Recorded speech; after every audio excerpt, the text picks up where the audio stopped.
Pakistan and Norway have reaffirmed their commitment to strengthening bilateral ties and expanding cooperation in areas including defense and security. Norwegian Foreign Minister Espen Barth Eide, who was on a two-day visit to Pakistan, met Chief of Defense Forces and Chief of Army Staff Field Marshal Asim Munir. The two sides discussed matters of mutual interest, regional security, and bilateral relations. Field Marshal Munir highlighted Pakistan's perspective on global peace and regional stability, while stressing the importance of cooperation to address common security challenges. Eide appreciated the role of the Pakistan Armed Forces in promoting regional peace and stability. Eide also held talks with Deputy Prime Minister and Foreign Minister Ishaq Dar. The two sides discussed trade, investment, education, defense, climate change, information technology, and maritime affairs. Eide praised Pakistan's role in facilitating dialogue in the US-Iran conflict, calling its mediation efforts a service to the world. He also stressed the importance of maintaining free passage through international waterways, saying Norway and Pakistan share an interest in open sea lanes. The Norwegian minister said he also discussed regional issues including Kashmir and Afghanistan,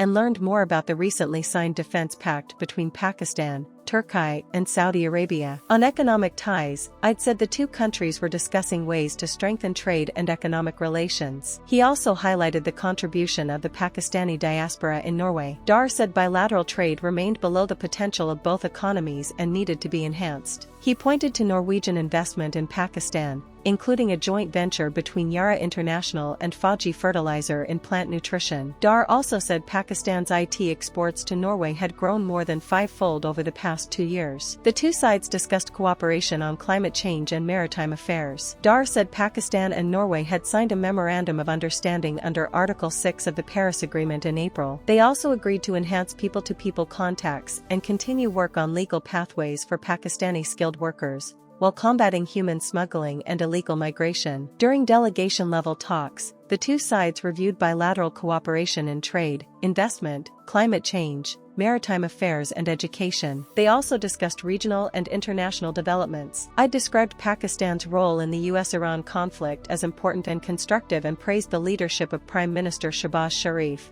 Field Marshal Asim Munir and Ishaq Dar. The Norwegian minister said Norway was ready to assist Pakistan's peace efforts and could contribute through its experience in peace negotiations and international maritime affairs. The visit, which runs from August 13th to 14th, is the first by a Norwegian foreign minister to Pakistan in a decade. To enhance our relations as well as cooperation in all other areas of mutual interest, including trade and investment, education, defense, climate change, IT and maritime affairs. Pakistan greatly values its relations with Norway and looks forward to further strengthening these ties in the days and weeks and months to come. It is a matter of great privilege and satisfaction that the bilateral political consultations between our two countries have become a regular feature. We are looking forward to hosting the next round of BPC in Islamabad later this year in the winter. Both sides agreed that our bilateral trade is below the potential of both economies and need to be enhanced through effective measures.